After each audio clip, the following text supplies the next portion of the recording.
അവൽ നിൽക്കുന്നുണ്ടാവും തുടങ്ങിയ കാര്യങ്ങളൊക്കെ വന്നിട്ടുള്ളതാണ്. അതുകൊണ്ട് തന്നെ സ്വാഭാവികമായിട്ടും ഇലക്ട്രോണിക് വോട്ടിംഗ് മെഷീനുകളിലേക്ക് ആരോപണം ഉണ്ടാകാം. അതുപോലെ തന്നെ ഇലക്ഷൻ എഞ്ചിനീയറിംഗ് എന്ന പേരിൽ വ്യാജ വോട്ടുകൾ ചേർത്തു എന്നുള്ള രീതിയിലുള്ള ആരോപണങ്ങളൊക്കെ അതൊരു ഇലക്ഷൻ എഞ്ചിനീയറിംഗ് അല്ല, ഇലക്ഷൻ അട്ടിമറിക്കുന്നുള്ള എഞ്ചിനീയറിംഗ് ആണ് എന്ന രീതിയിൽ BJPക്കെതിരെയുള്ള ആരോപണങ്ങളൊക്കെ വരുവാനുള്ള സാധ്യത നിലനിൽക്കുകയാണ്.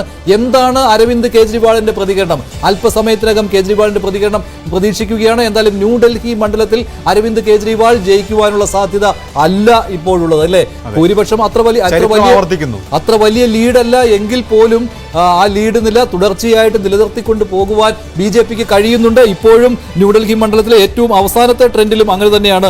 നിലവിൽ ന്യൂഡൽഹി മണ്ഡലത്തിൽ അരവിന്ദ് കെജ്രിവാൾ തന്നെയാണ് പിന്നിട്ട് നിൽക്കുന്നത്. മുന്നിൽ പർവേഷ് വർമ്മയാണ്. BJP ഇപ്പോഴും ലീഡ് ചെയ്യുകയാണ്. മറ്റൊരു VVIP മണ്ഡലമായ കൽക്കാജിയിൽ നിലവിൽ ലീഡ് BJPക്കല്ല, മുഖ്യമന്ത്രിക്കല്ല, മറിച്ച് അവിടെ BJPയാണ് ലീഡ് ചെയ്യുന്നത്.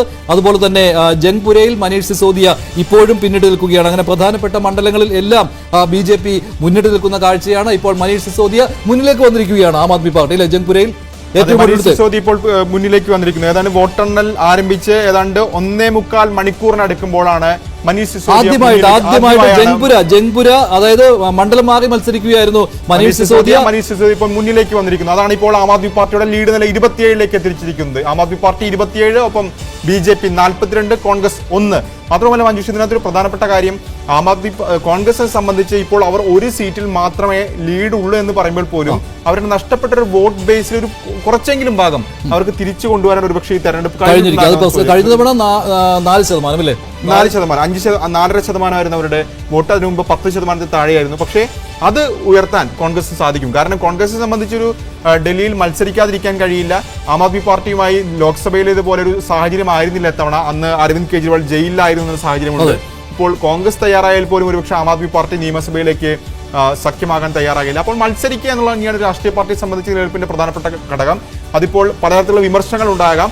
എങ്കിൽ പോലും കോൺഗ്രസ് സംബന്ധിച്ച് വോട്ട് ഷെയർ എത്ര എന്നുള്ളത് ഒരു നിർണായകമായ കാര്യമാണ്. കാരണം അതൊരു 15 അല്ലെങ്കിൽ 10 മുകളിലൊക്കെ ഉയർത്താൻ കഴിഞ്ഞാൽ അത് അവരെ സംബന്ധിച്ച് വലിയ കാര്യമാണ്. കാരണം ഒരുപക്ഷെ ഈ തെരഞ്ഞെടുപ്പ് മറ്റ് 2 പാർട്ടികളെ പോലെ തന്നെ കോൺഗ്രസിനെ സംബന്ധിച്ചും ഒരു ഡു ഓർ ഡൈ ആയിരുന്നു. കാരണം ഇത്തവണയും 4% താഴെ വോട്ട് ശതമാനം പോയി കഴിഞ്ഞാൽ കോൺഗ്രസ് ഡൽഹിയിൽ തന്നെ, കാരണം അവിടെ ഇപ്പോൾ തന്നെ വലിയ രീതിയിലുള്ള നേതൃ ദാരിദ്ര്യമുണ്ട്.